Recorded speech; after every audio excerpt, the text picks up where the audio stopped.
Oh boy, man. Oh, I I don't even know what to say about what we oh man, about what we just saw at the end of this Money in the Bank pay-per-view here. I mean, I'm kind of speechless. I really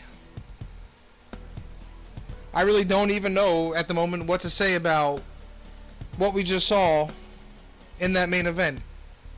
I mean, the match itself was fantastic.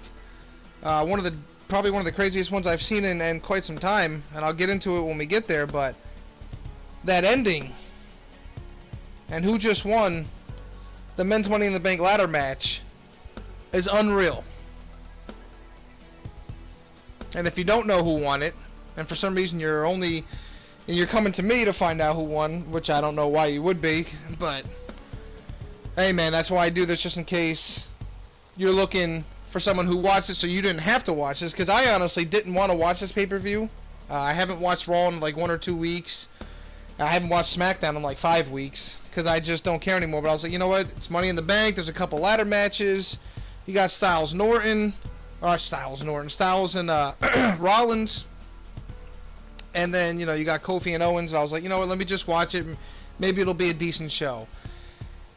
And overall, I mean, it wasn't a bad show, it wasn't a great show, but the last half of the show, if you just watch from the Rollins and AJ match all the way up until the end, then the show was pretty damn good. The first half of the show was another story. But yeah, I mean, and if you're looking for me to tell you who just won the men's Money in the Bank ladder match, and you don't know yet, and you haven't read it, and you're waiting for me to tell you, well, you're gonna have to wait until the fucking end. Just like I had to wait through the fucking first like 2 hours of this boring, or the first 2 hours, which was boring, of this pay-per-view, including the women's ladder match, which really wasn't that good. I mean, there was a few cool spots. I don't even know if I really took any notes on it, because it just really wasn't doing it for me. But it looked like they were just trying too damn hard to do what the men do, when they really can't do everything the men do. No matter how much they try, their bodies just physically can't do a lot of what the men did in their match, unless you want a couple of broken backs and severed spines and dislocated shoulders and shit like that. And no, that's not being sexist, that's just me being realistic. I mean, just the spot that Balor took in the men's match, if that had been like a fucking Carmella hitting the ladder like Balor did, forget about it. She'd have been broken in half. So, anyway, let's get into this review here. Money in the Bank starts off with the women's ladder match, Money in the Bank. Naomi apparently doesn't even get an entrance. She's just already in the ring, and her music plays for a second. She danced for like 5 seconds, and then that was it. I kind of wish none of them would have got an entrance, because it's just a fucking waste of time, and it just drags this show on to be longer than it needs to be. Or if you're going to give them entrances, just give them all like 15-second entrances. And that could have went for the men too. We don't need full entrances when there's 7, 8 people in a match. Just, they come out, they get about halfway down the ramp, and then the next person comes out. That's it. We don't need full course fucking entrances here on something that's already like a 4-hour show. Luckily the show didn't go 4 hours exactly. It came close. It ended at like around 10:45, so about 3 hours and 45 minutes long. Probably about 45 minutes longer than it needed to go. Anyway, so it starts off with that match. And also, for some reason, we got Tom Phillips, Byron Saxton, and Renee Young on commentary for this match, and that's got to be probably the worst 3-person commentating team I've probably ever heard. It was almost unbearable during this match. It just makes you want to mute the TV instantly. Like, who wants to listen to these 3 idiots? I mean, Tom Phillips is probably the best out of the 3, but even he's really not that great. He's alright. He was a lot better in NXT. I don't know what happened since he came up to the main roster. He just turned into Michael Cole 2.0. Renee Young's terrible, and Byron Saxton is just... He's not as bad as Renee Young, but he's bad nonetheless. Anyway, so, and then, you know, we get the answers or whatever, and Dana Brooke comes out, and I don't know what it is, but she, like, compare Dana Brooks now to, like, 6 months or even a year ago or whatever, it's like a whole different person. It's like someone, like, killed Dana Brooke, cut off her skin, and then put it over her and had it sewed on and then let it heal. It doesn't even look like the same person. I don't know what kind of surgery or whatever this woman got, but she looks weird, to say the least. I'm sorry, she does. You can say whatever you want, but I'm sorry, whatever she did, it just doesn't, it looks just off. It doesn't look right. It looks very unnatural, and that's all I got to say about that. And I also still don't know why she was in this match. Like I said, she generates zero reaction. Her music hits. Nobody gives a damn. And yeah, so it is what it is. But like I said, forgive me though, I really didn't pay too much attention to this match, as it really didn't have any build, and I really honestly just did not care. The only thing I really cared about was who was going to win, and the only people that I wanted to win was either Ember Moon or Nikki Cross. Did either one of them win? You'll find out in a second. But otherwise, I really just couldn't give two fucks. The best part of this match, as far as I can remember, was there was a spot where Natty was in the ring and Ember Moon was on the outside. She climbed a ladder that was set up on the outside, jumped to the inside of the ring, and hit an Eclipse on Natalya, which I thought was a fantastic spot.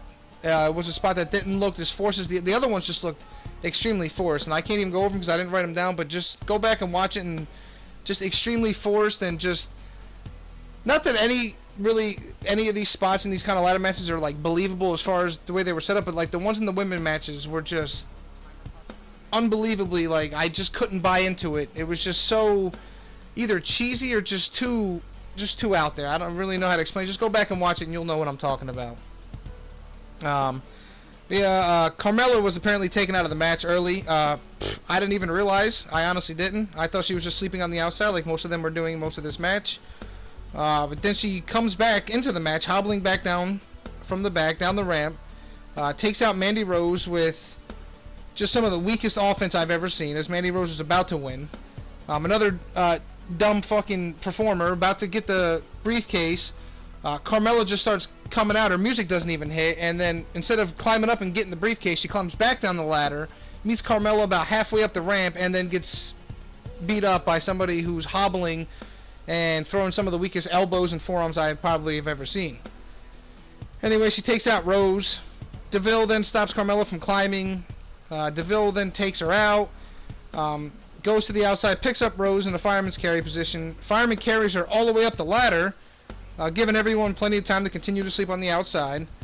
Finally, after like 45 seconds to like probably like a minute and a half, she gets her to the top of the ladder, and then out of nowhere comes Bayley, and then Bayley just pushes them off, she just pushes them off, and then as they sit there, she climbs to the top, and then Sonya Deville and Mandy Rose both just stare at Bayley like they're just terrified, and they don't do anything, and then Bayley just, with one hand, pushes both of them off, and then Bayley wins the Money in the Bank ladder match for the women. Like I said, I mean, I don't hate Bayley, but I mean, who cares? I mean, her character, honestly, right now is just so dead to me, and her winning just really didn't do anything for me. I think it was wasted potential for another woman to, you know, start getting some kind of build-up like an Ember Moon or Nikki Cross or even a Mandy Rose. I mean, Bayley winning, I mean, she's already had the women's title, and I don't know, man. Like, I'm not really a huge fan of baby faces winning these types of matches. I don't mind it sometimes when it's the right one. I don't feel like Bayley was the right one to win this match at all. But, you know, it is what it is. Here we are. Bayley is your Miss Money in the Bank. And that's it. I mean, I don't know what else to say. And, also I have a note here. Some Renee Young on commentary. She was absolutely dreadful in this match. It was really, really getting hard to listen to. And I pray that she's honestly taken off of commentary, because it's one of the reasons, one of the many reasons. It's not the main reason by any stretch. I mean, it's really not the main reason at all. It's probably not even in the top 5, but it's definitely one of the many reasons that I don't know if I'm going to be watching Raw again anytime soon, or SmackDown for that matter.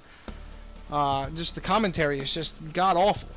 And yeah, I don't like, tomorrow, am I going to watch Raw? I'll think about it just to see some of the blowover from what happened tonight, but at the same time, I don't know. And if I do watch it, it's going to be on DVR. It's going to be like 2 hours after it airs live, so I can fast forward through all the garbage, because you know there's going to be plenty of garbage regardless of what else happens. So we'll see what happens with that, man. But honestly, I didn't watch Raw last week. I didn't miss it. I didn't watch SmackDown for the last 5 weeks. I haven't really missed it. I've been doing other stuff in my spare time, whether it's freaking playing a game or, you know, doing stuff around the house or just fucking whatever, man. But the weekly shows I'm not missing watching, so we'll see what happens. Maybe I'll watch tomorrow. I don't know. If I do watch it, I'll do a review. Anyway, moving on. We then get a backstage segment with Triple H and Sami Zayn. And Triple H's on the phone, and Zayn keeps, like, interrupting him. He finally hangs up the phone. Says, what do you want? He starts complaining about Strowman. Saying, basically, he's, like, roaming around the building, and he can't relax or prepare for his match in peace. Triple H informs us that Strowman isn't even in the building because he was banned from the building. And I'm like, yeah, sure he is. I'm sure we won't see Strowman tonight. But really, I mean, who even cares if he did show up? Because if there's any character that's better than Bayley or anybody else, it's Braun fucking Strowman. Guy's been ruined with start and stop pushes for like the last 2 years. That who cares? Anyway, moving on. We got Mysterio versus Joe for the United States title. If you blink, you missed it. That's how fast it was basically over. Joe starts with a kick to the leg, and here we go with Renee Young again. He literally starts off the match. He just kicks Rey Mysterio like on the inner thigh, and Renee Young just goes, oh, oh, oh, oh, oh. Like she's fucking stuttering and oohing all over the place. It's disgusting. She adds nothing. Absolutely nothing to commentary. So and you wonder why people like me and others shit on her, because she adds nothing. She needs training or something, or some coaching on how to commentate. Go talk to Jim Ross or something on the side. Something, because you suck. I'm sorry. You literally make me want to mute the TV. And that's not a good thing. Anyway, yeah, Renee Young, terrible. The position that she's in has really soured me on her. I mean, she's great at what she did before that with talking smack and, you know, being a backstage interviewer and stuff like that. She's great at that, but commentating, please, no. And I'm going to continue to say this as long as I watch and as long as she's on she's commentating. So, get used to it, fuckers. Anyway, this match basically ended before it even started. So like I said, if you blink, you missed it. Ray winds up hitting a seated senton, which looked like it could have broken the nose of Samoa Joe. And then Mysterio just wins with one of the ugliest roll-ups I might have ever seen. It was like another Mania main event situation all over again. The referee completely out of position. Joe's shoulder was probably about 6 inches off the mat. And basically, it looked like he was laying on his side. This is how bad it was. Even if the referee was out of position, Joe was almost laying on his fucking side. And the referee's counting the 3. And yeah, it's just awful. 90 seconds, Mysterio wins. He's the new United States champion. And then after the match, Joe just attacks Mysterio in front of his son Dominic, and then just continues to beat on Mysterio for like another 2 minutes, and that's it. The United States Championship is absolutely garbage. It means nothing. It has no value. It doesn't have anything. It's got nothing. It's a fucking dead title. It really is. I don't know what else you want me to say about it. It has no momentum. It has nothing going for it. Nobody cares about it. And the last 2 United States title matches we got ended in 90 seconds or less, with Joe winning at Mania and now Mysterio repaying him the favor. At least with Joe, it was a clean tap out that looked dominant. This one was sloppy, ugly, awful. The referee out of position again. Is this one going to be fined like the other one was at Mania? I don't know. He should be, because it was just that bad. His shoulder was literally 6 to 8 inches off the mat, at the least. Literally, it's like laying on your side going to sleep, and the referee just keeps counting anyway. You could have been in the fucking nosebleeds and noticed that Samoa Joe's shoulders were up. Give me a break. We then see Strowman roaming around in the back. Of course, he's there, you know, like we didn't think he'd be there. He's looking around, screaming for Sammy. Again, who cares? That's literally all they showed him. It's him yelling, Sammy, Sammy, Sammy. Where's Sammy? And that's it. Next up is the cage match between Shane and Miz. One of the most boring, sloppiest, and less aggressive cage matches I've ever seen. Probably in the history of the company. Probably in the history of wrestling. It was... God, it would take me a long time to find a cage match that was as shitty as this one. Literally no aggression, no physicality, sloppy, soft, awful. These two guys are probably two of the weakest, softest styles in ring in the whole company, and yet they put them in a cage match. I don't understand it. Like I said, there was no intensity, no brutality. There was just nothing. Just absolute trash. The referee broke up a 3 count on a rope break, which was just dumb as fuck.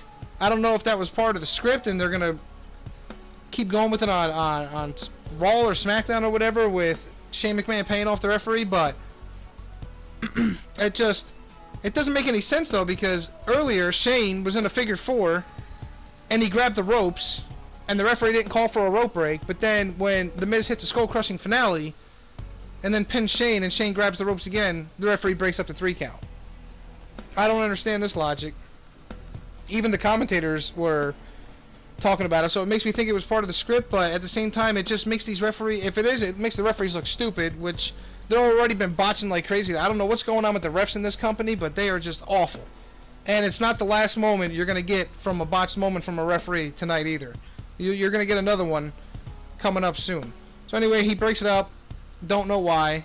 Then we had one of the worst exchanges of punches on top of the steel cage, with The Miz and Shane McMahon just throwing some of the shittiest looking punches you'll ever see while they're sitting on top of the cage. Eventually Shane comes back in the ring. He doesn't even fall off in a cool way from the top of the cage. He slowly crawls as far down as he can from the top, and then he falls, where it just looked like he took a bump from maybe the top rope. Because The Miz was kind of going for a superplex. Then The Miz is on the top rope. You would have thought he was on top of the cage the way he tried to deliver this frog splash. Goes from the top rope and delivers, and I'm saying this word a lot in this match, but literally the ugliest frog splash I have ever fucking seen. And if you think I'm over exaggerating how ugly this match was, please go back and watch it. But at the same time, don't, because you'll be doing yourself a favor with saving yourself about 15 to 20 minutes of just an awful, awful fucking cage match. So he hits this ugly looking frog splash, gets a 2 count. Miz then looks to do another superplex from the top of the cage. But Shane starts fighting him off and then starts trying to climb to the outside. He's kind of hanging on. He's hanging from the top, dangling, where if he falls he's going to hit the floor. They've never done that spot before, but Miz is grabbing him by the shirt, and then Shane falls through his shirt. His shirt falls off of him and Shane falls down to the ground, and Shane McMahon wins the cage match. So that's twice now Shane McMahon has won against The Miz on some fluky bullshit. And yeah, what else you want me to say about it? I mean, it is what it is, man. So right off the bat, the first 2 matches, this pay-per-view, I was getting ready to turn it off, and then I was like, just relax. There's other stuff coming up that you might enjoy. But at this moment, I was thinking this pay-per-view sucks cock, and we're only 2 matches in. And the thing that pisses me off is this is one of the big 5 shows of the year as far as main roster pay-per-views, and this is how you start, with a mediocre women's ladder match, and then this absolutely dreadful cage match between Shane and Miz. I mean, you can call me a complainer, because I do complain a lot, but it's not without reason. I don't just complain just to complain. It's because the shit is awful. But like I said, I watch NXT every Wednesday, and I never complain. I don't review NXT just because I don't know how many views it's going to get. I know not as many people watch NXT. Only hardcore fans watch NXT, so I don't really know if it's worth it. I mean, if somebody said, hey man, review NXT, I would do it, because I watch it every week. And every week I watch it, I never complain. When I'm done watching the show, I'm quite satisfied and happy. Sometimes I'm like, damn, I wouldn't mind getting another half hour of NXT wrestling. But we only get an hour, but like I said, every time I'm done watching it, I feel satisfied and happy, and I don't feel insulted or annoyed or anger in any way. Anyway, we then get a graphic, speaking of championships, from before, of Mick Foley is gonna be on Raw next week, or tomorrow night I should say, and he's gonna reveal a new championship. Yes, because that's exactly what this show needs. More championships that mean jack shit. That's amazing to hear. I mean, what title currently on the main roster has any feeling of importance to it? Seriously, the women's titles don't mean anything. I mean, they mean a little bit, but just because they're on Becky, but in the long run, I mean, they don't feel all that important. The Universal title is almost dead. I mean, Rollins is trying to save it, And with him and his match with AJ tonight, we'll get into that in a minute, but they might have saved it a little bit. You got the WWE Championship, which is being carried by a pancake flinging clown. I mean, I was all for Kofi, but we'll get into that in a minute, but we're just talking about which titles feel important, which is none. Then you got the United States title, which can't have a title match without it ending in 90 seconds or less. You got the IC title, which Finn Balor didn't even carry out to the ring tonight, so that just goes to show you how important that title is. What else we got? The tag team titles, I mean, they weren't even on the show tonight. They might have been on the pre-show. I don't know. I didn't watch. And the tag team division's just dead. And what else we got? Am I missing any other championships? No, I think that's it.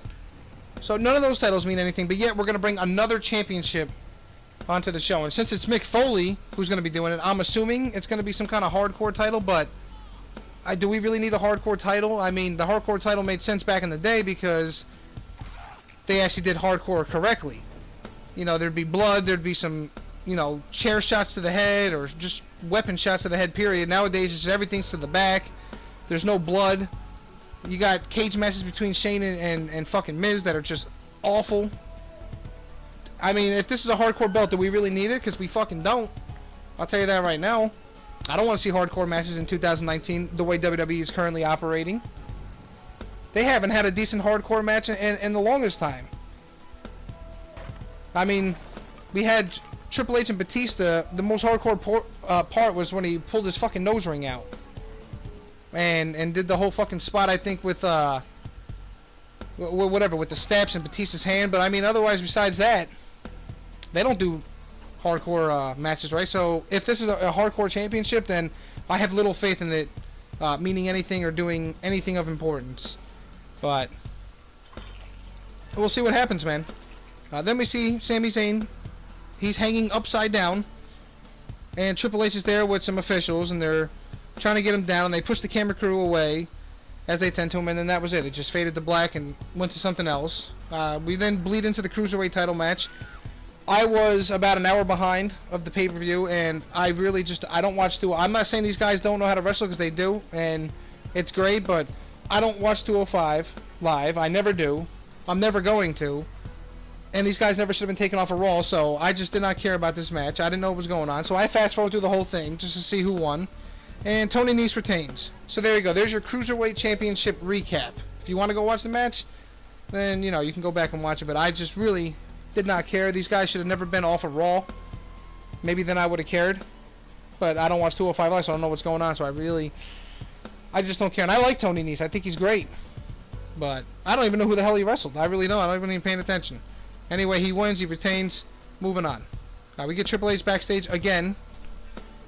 He finds Strowman and basically just tells Strowman he's not going to call the cops, blah, blah, blah. And he just asks him to leave, and then Strowman just says whatever and walks away, and we never see Braun Strowman for the rest of the night. Don't know what the whole point of this was, but, well, I mean, I know the whole point of the whole Strowman and Sami Zayn not being in the match. I understand where that was leading to now. But as far as the whole Triple H constantly backstage with Braun Strowman and blah, blah, blah, I mean, it just really did nothing for me. It's just time filler, wasted time. So, who cares? What's next? We get a nauseating package for the Saudi Arabia show, where the guy who's doing the narrating, English is a hard language, people. Where the guy just says, what's better than WrestleMania? And then he says, it's Super Showdown. So apparently, Super Showdown now is more important and bigger than WrestleMania. I'm not gonna lie, I threw up a little bit in my mouth when I heard this, because it's disgusting. And it's mostly because it's really not lying. I mean, WWE cares more about this show in Saudi Arabia than they do WrestleMania. And if WrestleMania didn't show you that, with its 8-hour-long fucking snooze fest, aside from a few things, then I don't know what else will. I mean, there's like bigger marquee matches. Well, don't get me wrong, Goldberg and Undertaker, it's like a marquee match if it was 1998. I mean, it's two big names, but at their age, I mean, what kind of match is it really going to see? And then we got Triple H and Orton, which, you know, it's not something that I'm really interested in seeing, but I mean, It is two big names in a match. And then, you know, I don't know. I mean, I feel like they put more fucking hype into these types of shows than they do WrestleMania itself. And we'll see how this show plays out. Am I going to watch it? I don't know, probably. But at the same time, I really don't care. I mean, I'd watch it just to see what Goldberg and Undertaker do for their age. Kind of curious to see how that's going to go. I'm sure it's not going to last more than fucking 6 minutes. You know, it's probably going to be spear, chokeslam, you know, fucking jackhammer, tombstone, a bunch of kickouts, and then I don't know, either a tombstone or another jackhammer to win it. At the same time, you know, who cares? I feel bad for Sting, because Goldberg gets to fight the Undertaker before he does. I understand that Sting's retired, but like I said, I heard rumors of him that he would come out of retirement to face Sting. I'd much rather see that. I mean, not at the Saudi show. I'd rather see that as something like WrestleMania. But I mean, it is what it is, man. We didn't get the Undertaker at WrestleMania, so we're gonna get him at Saudi. So apparently, Saudi is definitely more important than WrestleMania in WWE's eyes. Because I would have liked to see the Undertaker at least make an appearance at WrestleMania. Apart from watching fucking Baron Corbin and Kurt Angle go fucking 18 minutes to a snooze fest. Anyway, I'm getting way off topic. Let's just continue on here with this fucking with this review. Like I said, it's just pathetic, man. How much they cater to these fucking people in Saudi Arabia who don't even appreciate what they're getting. You know, last time we had Shawn Michaels coming out of retirement for these people.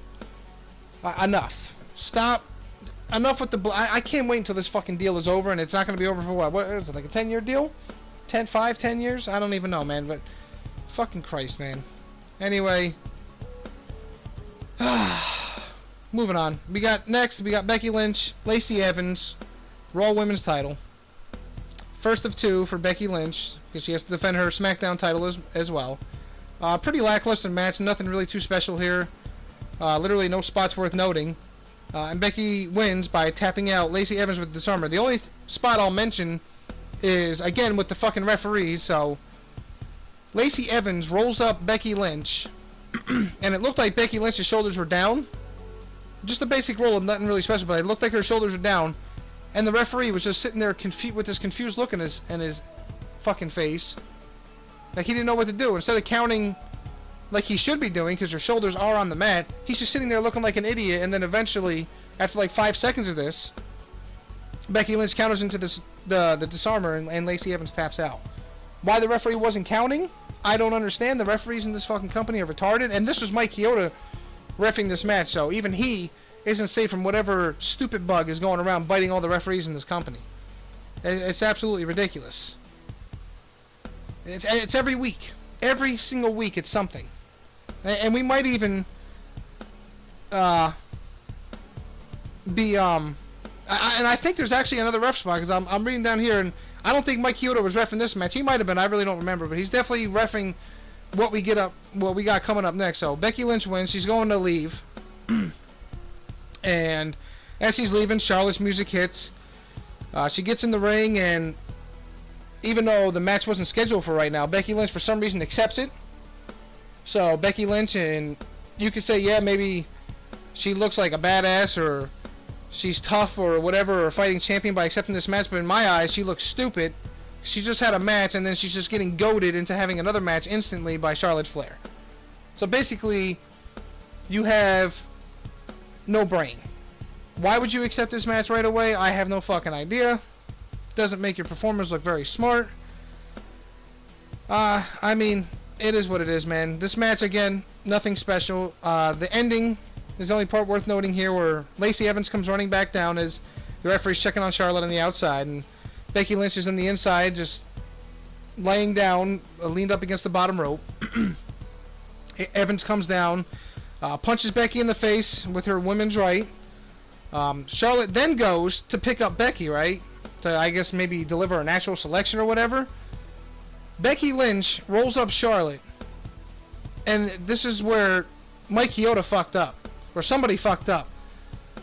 Becky Lynch had Charlotte pinned for an obvious 3 count. It was 1, 2, and then Chioda stops counting, even though Charlotte definitely did not fully kick out. At least not from what I saw.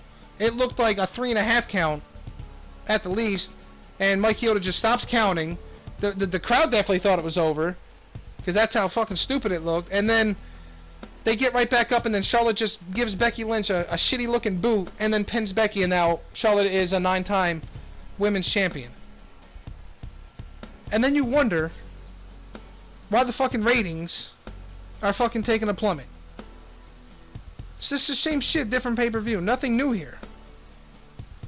After the match, Evans and Charlotte start double-teaming Becky. I mean, who really cares? Then something of somewhat interest happens. Bayley's music hits. You knew somebody was going to come out. So Bayley's music hits. She comes out. She starts beating up on Charlotte and Lacey, helping out Becky. And you can just sense that Bayley's definitely going to cash in on someone here. And I'm thinking maybe we're going to get a swerve. And Bayley, I was thinking she's going to turn heel and cash in on Becky. But then that would have put her back on Raw. But no. She winds up cashing in on Charlotte, who basically went to go tackle Bayley in the corner and basically missed, hit the turnbuckle and knocked herself out. And the turnbuckle was not exposed. She just hit her face on the middle turnbuckle and was just unconscious for a fucking ridiculous amount of time. It was like 2.5 minutes, where Bayley's just like staring around the ring for like 2 minutes, and then she finally looks at the briefcase. She cashes it in. There's like 30 seconds before it's finally announced. Then she takes like another 30 seconds to climb up to the top to deliver an elbow drop, and then pin Charlotte, and now Bayley is your new SmackDown's Women's Champion. So why they had to have Charlotte win again just to become a 9-time champion? You know, she's about to, like, she's 7 away from tying her father's record, who wrestled for 33 years, and she's only been there for what, fucking 4? And she's already up to 9? That's like 2 championships a year. More. 2+ championships a year. And you wonder why the women's division is a joke. It's the same woman winning every fucking time. I mean, it would have been interesting to see Bayley turn a little heel and cash in on Becky. Even though I didn't want to see Becky lose both, I didn't want to see her lose any belts, really, because they should have just unified them.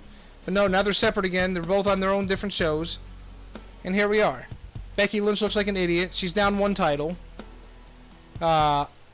Bayley still has 0 character and 0 going for her.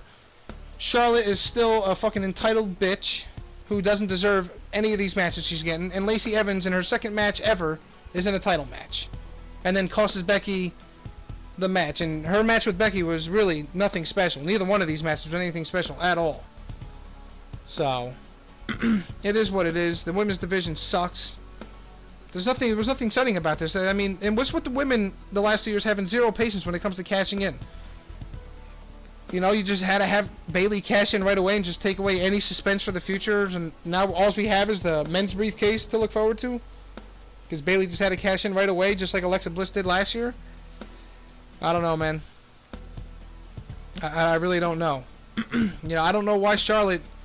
I really don't know why Charlotte won this match just to lose it like 3 minutes later to Bayley. Seriously. This is part of the reason why nobody's watching anymore. It's just fucking illogical garbage. It really is. I mean, the only reason it even got a pop from the crowd was because it was a cash-in. Otherwise, nobody would have really cared. Bayley hasn't done shit, really, in the last, like, 2 years. I mean, she won the tag team titles with Sasha Banks, but how far did that go? They lost to the Iconics in, like, their first title defense. So who gives a fuck? Seriously. Bayley's gonna die out within 2 months as the champion. Like I said, she has 0 character. It is what it is, man. I don't know what else you people could want anyone to say about this. I mean, cheap pops is the only time they can really get a huge crowd reaction with shit like this, with cash-ins, and then kind of what they did at the end of the show tonight. I mean, the crowd was popping for certain matches, which is worthy, but most of the time they rely on these cheap pops to get, you know, crowd reaction. But we'll get into that more as we get to the main event. Now we got this segment to go over. Jesus Christ. Well, I'll tell you, the first half of this show was just awful. I'm sorry, it was boring, and it just was really... It's just pissing me off just watching it. Like, why am I watching this? So we get Reigns backstage, and he's making his way out for his match with Elias. Elias sneaks up, hits him with a guitar. He then goes to the ring and upgrades to an electric guitar. And then he starts spewing the same garbage he always does, doing songs and shitting on the crowd and shitting on his opponent. And something about him being the best acquisition in WWE history, blah blah. Same old song and dance from Elias. It's going on, what, 2 years now or something with this guy in the same shtick? I mean, seriously. It was great for a while, don't get me wrong, I enjoyed it, but, you know, damn it, you gotta evolve eventually and actually do something of importance, like win championships, win matches, win big feuds, not just come out and insult the crowd every day and insult whoever your opponent is, and then just to lose to him. Anyway, so he does this whole thing, goes to leave, he says, I'm gonna do my pose, and then of course Reigns' music hits, he comes out, to no, like literally no reaction, like his music hit and there was like nothing. The crowd just was like dead silent. He hits a Superman punch on the stage, brings Elias all the way back to the ring, throws him in the ring, and I don't even remember if the referee even rang the bell, but then he just throws him in the ring, because usually like he Superman punched him on the stage, so the match was at that point was not officially started. And me being a longtime fan, anytime somebody gets attacked before a match officially starts, the referee always checks on the guy to make sure he's good to go. They even did this on the cash-in. The referee's checking on Charlotte. Blah, blah, blah. I don't know why it's a cash-in. It doesn't really matter, but usually the referee will check on somebody who gets attacked before a match. Like we've seen here, basically Roman Reigns, Superman punched him on the stage. Match didn't start. Throws him in the ring. I don't remember the referee checking on Elias to see if he's good to go. And then Reigns just fucking spears him, and then the referee counts to 3. So I'd have to go back and watch this again, which I really don't want to see if the referee actually was checking on Elias to see if he's good, or whether he rang the bell to start the match. But if he didn't do either one of these things, then more stupidity coming from WWE officials and referees. Seriously. He hits the spear, 1, 2, 3, Elias loses in about 15 seconds. So, again, people wonder why ratings are garbage, and why people are leaving in droves from watching the show. I mean, people get over, like Elias did, but then they're made to look like complete fucking idiots and losers. Elias looked like the biggest loser tonight. Cheap shot of the guy from behind, comes in, talks shit, and then the guy comes out, and then he loses in 2 seconds. So, I don't know. The Reigns agenda continues here. The only good thing is, he isn't fighting for a championship, but I guarantee you he will be by the time SummerSlam comes around. He will be fighting for a championship to a nauseating fucking storyline. Alright, now we start getting into the good stuff. Finally, one of the reasons I actually tuned in tonight. AJ Styles versus Seth Rollins for the Universal Championship. The beginning of the match was making me a little bit iffy about this match. I mean, these guys were like fired up to like fucking just like beat the living shit out of each other, you know, with the little... I didn't see what happened last week, but the weeks that I seen with the build-up and Rollins getting mad and Styles feeling disrespected and Rollins feeling disrespected, you would think these guys would come out throwing fucking fists instantly. That's not what happened. We get not 1, not 2, not 3, but 4 tie-ups with hammerlocks and arm bars and collar and elbows. That's not how I want to see this match start off. Luckily, that did not keep up for too long. But I remember back in the day when 2 of the biggest guys in the company would have a match where they were just fucking pissed off at each other. They would come out with instant intensity and just start fucking brawling. And I get that brawling is not really Rollins or Styles like style, but I mean, you know, like I said, Rollins was acting like he was so pissed off about what AJ's done, and both of them feel disrespected in some way that you'd think they would just come out guns blazing instantly. But even with the illogical start, with the constant tie-ups and the slow nature of the match in the first couple minutes, I was still interested to see how it plays out, because you know it's Styles and Rollins, so I'm still gonna give it a chance. So I'm not gonna shit on it completely, especially because I figured it would still turn into a good match. But finally, after like 3 minutes of tie-ups and hammerlocks, they start getting a little more intense and physical. And then once it starts to get physical, it basically just never stopped. And once it started to get physical, the match just got a lot more appealing to the viewer, especially for me. I was definitely a lot more into it. I mean, they're throwing forearms, fucking chops, drop kicks, backbreakers. We had an attempted Styles clash from the apron to the outside, but that was countered. We had a suicide dive that Rollins did on Styles that made Styles just completely eat shit on the announce table, and this happened twice. Just constant back and forth action this whole match. It like literally never slowed down. Rollins at one point goes for the ripcord knee strike. It gets countered into a fireman's carry neck breaker with a Ishigurushu or whatever the fuck it's really called. And we get a close 2 count. We then get a back and forth of near falls where Rollins turns one of them into a buckle bomb, followed by a beautiful looking frog splash for a very close 2 count. He got some serious height on it.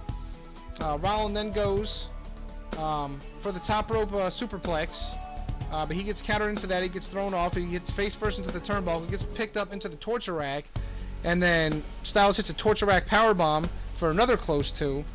Crowd starts really coming alive at this point.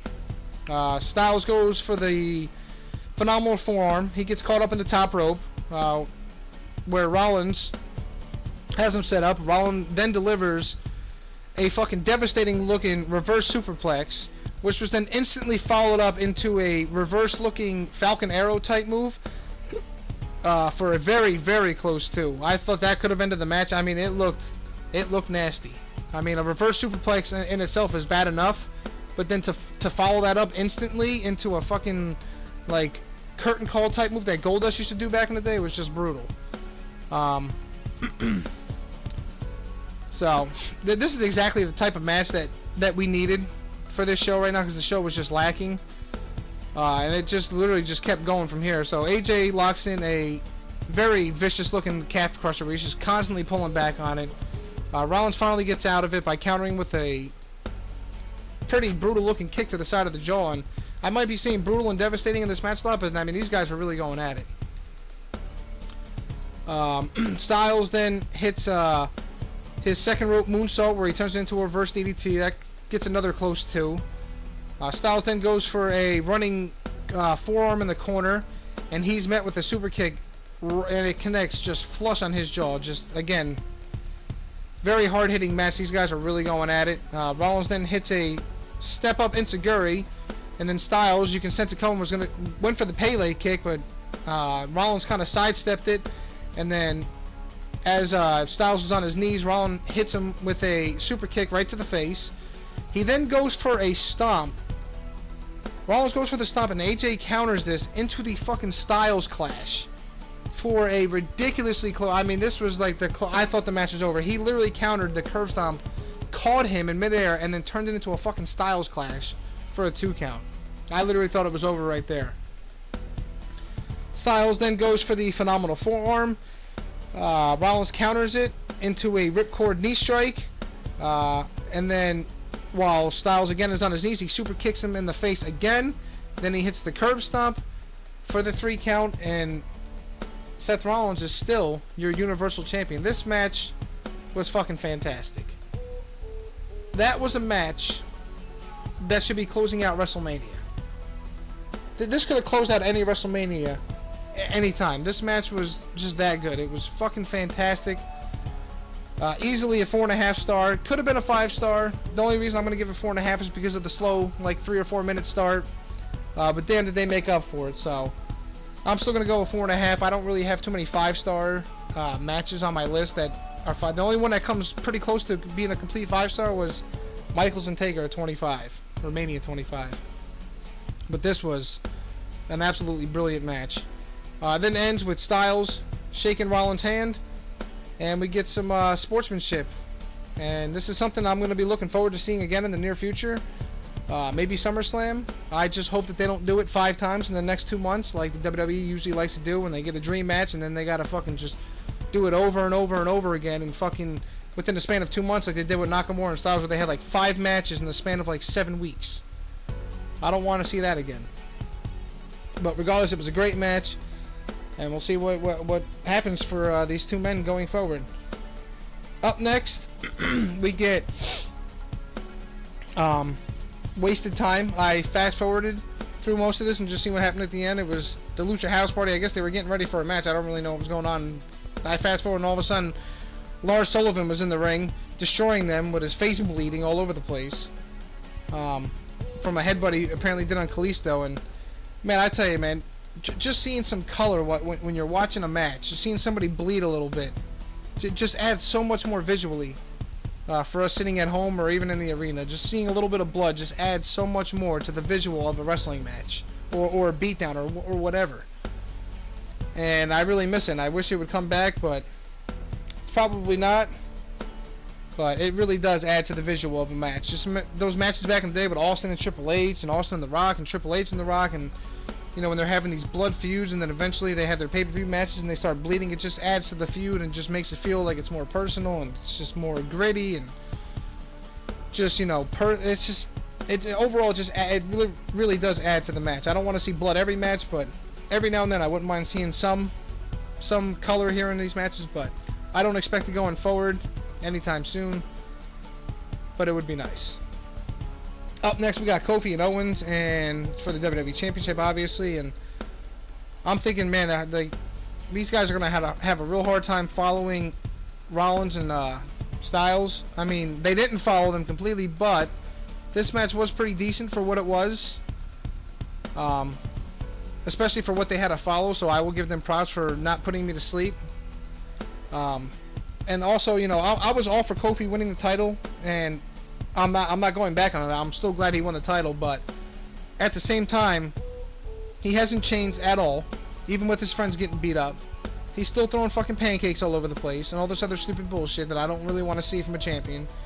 So I'm kind of over it, and I'm ready for him to either lose the title or fucking change his ways, because I don't want to see a world champion coming out flinging pancakes every week and dancing and fucking shaking his hips and grinding on the floor.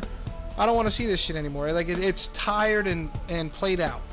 It's time for the New Day to either get a little bit more serious or fucking break up. Anyway, this match, like I said, this wasn't a bad match. But we need a champion who's actually going to be serious and presents himself as a champion, not a clown. Running around with pancakes doesn't really present yourself as a champion. During this match, I wasn't really taking any notes, but two spots that caught me were good was a double stomp that Kofi did on Owens on the apron, which looked brutal, and then Kofi went for the spinning axe handle from top rope to the outside, and Owens caught him with a super kick in midair. Like I said, it was a pretty solid match. You know, it wasn't easy to follow the match before that. And Kofi winds up winning by hitting a second Trouble in Paradise, with the second one being with no boots on, because Owens ripped off his boots for some reason and threw him on the outside. And I don't know how anyone else is feeling, but like Xavier Woods came out to celebrate with Kofi, but you could just feel that there's going to be like a New Day breakup coming soon, where either they screw him out of the title or they just turn on him because they want to feud and get the title from him. But I feel like it's coming soon. If it's really going to come, we're going to have to wait and see, but I don't know, possibly SummerSlam? I don't know. Like I said, we just have to wait and see. Now up next, we got the main event, the men's Money in the Bank ladder match. And like I said earlier, Balor is the Intercontinental Champion, but for some reason, when he made his entrance tonight, he came out with no belt. I don't understand this. I really don't. You know, I get that the title wasn't on the line and the title had nothing to do with this match, but if you want me to feel like the title is important, then I need you to make me feel that way by having your champion come out with the belt. When a champion comes out and he doesn't have his belt, it makes me feel like he thinks his title is not that important, or not important enough to come out with and show off and be proud of. So, if I feel like he doesn't care, then why am I going to care? Anyway, so we had Balor, Corbin, Orton, Ali, Ricochet, McIntyre, and who am I missing here? And Andrade Cien Almas. Because Braun Strowman and Sami Zayn were not in this match, and we only had 7. Match starts off with Orton pretty much just wrecking everybody. He starts doing that throw up in the air backdrop on the announce table that he does. He did that to almost everybody in the match right in the beginning.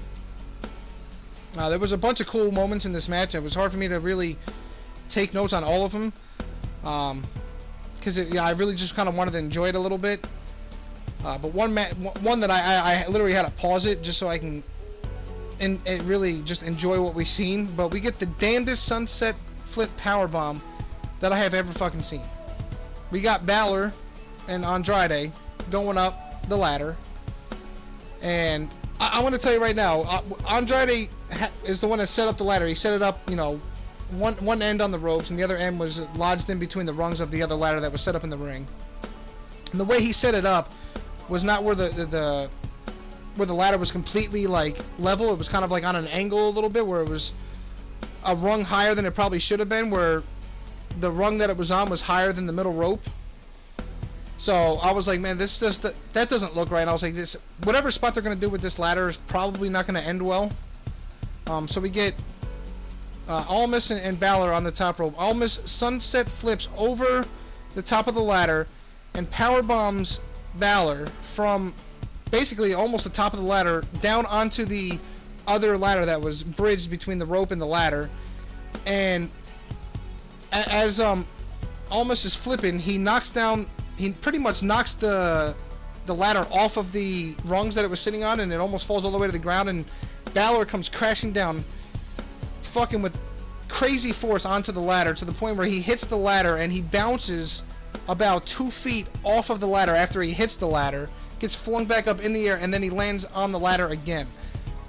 It was, like I said, the damnedest sunset flip powerbomb I have ever seen, especially from the top of a ladder.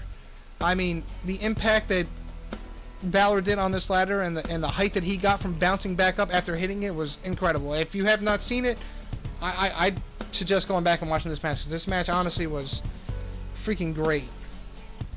I was just, I had to literally watch it like four or five times just to really just take it all in what the hell just happened. I really thought he broke his back, and if he wasn't injured from that, then he'll definitely be feeling it tomorrow. We then get Ali hitting a Spanish fly on Andrade Cien Almas from about 6 or 7 rungs up. So they were about a little bit higher than the top rope. And he hits a Spanish fly from standing on both ladders onto Andrade. So that takes them out for a little bit. Just crazy shit happening all over this match, man. Corbin winds up chokeslamming Ali through an announce table, like with some serious authority. Like he drilled him through that table. Like he was like, I'm gonna make sure this table fucking breaks. The crowd starts chanting, "You still suck," towards Corbin, which he does. Then Corbin chokeslams Balor back first onto the spine. So imagine the ladder set up in the ring, and then somebody just tilts it over and it lands on its side, and then it's open, but it's, you know, on the ground. He chokeslams him like literally on the spine of the ladder, hard as hell. And at this point, I'm like, Balor, his back's got to be fucking broken, because that shit looked nasty. Balor is just sitting there like in an agonizing pain. He took some serious punishment in this match and did not get all that much offense off. Ricochet then goes for a suicide dive onto Corbin, who was on the outside. Corbin literally grabs him out of midair and just spins him around and delivers a deep 6 on the outside. It's a pretty awesome looking spot there. I'll give Corbin some props on that for pulling that off. McIntyre then hits Corbin with a Claymore kick. Goes in the ring, he takes Balor, and then deadlift suplexes him onto the rungs of the ladder, so more damage to the back of Balor. And at this point, he's just taking so much punishment to his back that I was honestly feeling bad for the guy. McIntyre, then he just takes Ricochet, and then literally just launches him over the top rope, and Ricochet crashes through a ladder that's set up between the apron and the announce table, so he's taken out for good. Orton then sweeps McIntyre off the ladder as he was climbing into an RKO. You know they had to get an RKO spot in there somewhere. We've seen it before, but it didn't look bad. Actually looked pretty good. Corbin starts climbing. Ali gets in, takes Corbin out. Hurricanrana's him to the outside. Ali starts climbing the ladder, and I'm honestly thinking he's about to win because there's nobody in sight, and they're doing the camera angle where like he's about to win. And right as he's about to grab the briefcase, out of nowhere, like an RKO, Brock Lesnar's music just hits. And I'm just like, what the fuck? He comes in, he knocks over a few ladders, and the ladders like take out some cameramen and some photographers on the outside. He then gets in the ring, pushes Ali off the ladder. Ali's taken out, starts bleeding from his mouth. And then Lesnar just climbs the ladder, grabs the briefcase, and apparently he's your Money in the Bank winner. He's announced as the winner. And I honestly, like I said in the beginning, I didn't have the words for what the hell we just saw. I was in total shock, and that's what, if they were just going for shock value, then they got it, because I was just sitting there dumbfounded, like, what the fuck just happened? My main gripe with this ending, aside from Lesnar just randomly winning after not really being in the match at all, he just really, just out of nowhere, just puts in the match at the last second. But my main gripe is how stupid Ali looked, or Mustafa Ali looked in this match. He looked like the dumbest man in history. He was literally about to like unhook the briefcase when Brock Lesnar's music hit, and he just stops. Like he's just frozen in fear. It takes Lesnar. I mean, Lesnar did get to the ring quickly, but still took him about 8 to 10 seconds to get there. By that time, Ali could have easily just unhooked the briefcase and just been like, I'm out. But instead, he just stands there and he gets pushed off. So that was my main gripe with it, is Ali just looking like a stupid baby face. Like they always, all the baby faces always are made to look so fucking dumb in this company.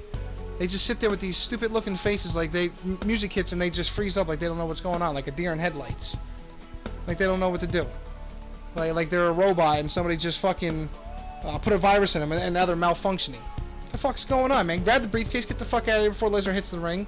And there you go, you're Mr. Money in the Bank. No, you sit there and Lesnar pushes you off and now you lost and now Lesnar's Mr. Money in the Bank.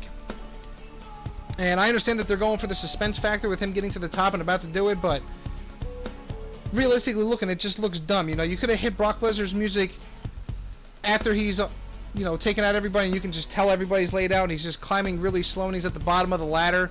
Then you can have Lesnar's music hit, and you can have Ali sitting there like scared, and then he starts really trying to frantically climb, but before he can get to the top, you have Lesnar push him off. That would have been a much better ending, but instead they make Ali look like a fucking idiot, and that's that.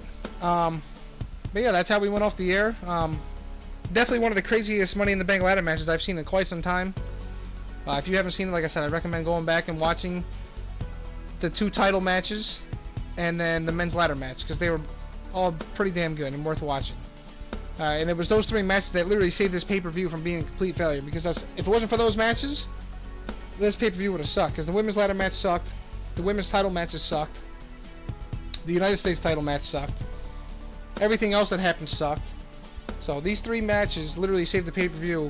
And instead of me giving it like a 3-star rating for an overall show, I'll give Money in the Bank, I don't know, I really did enjoy the 2 title matches in the ladder match, so that alone is going to make me want to give it like a 6.5 out of 10, which is me being very generous, especially for a WWE main roster show. Like I said, once we got to the Rollins and Styles match, I really enjoyed myself from there on out watching the rest of the show. So that's why I'm going to give it a 6.5 rating.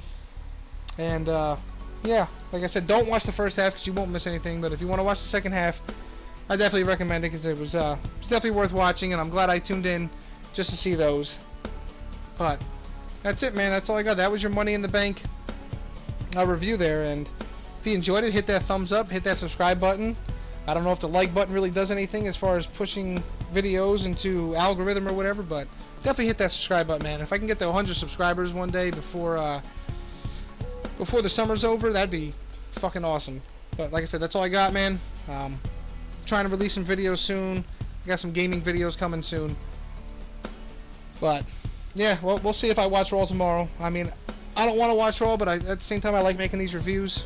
So we'll see what happens. But until tomorrow night or tomorrow afternoon, I'll probably release a video. Yeah, that's all I got, and I'll see you guys in the next video. Have a good night.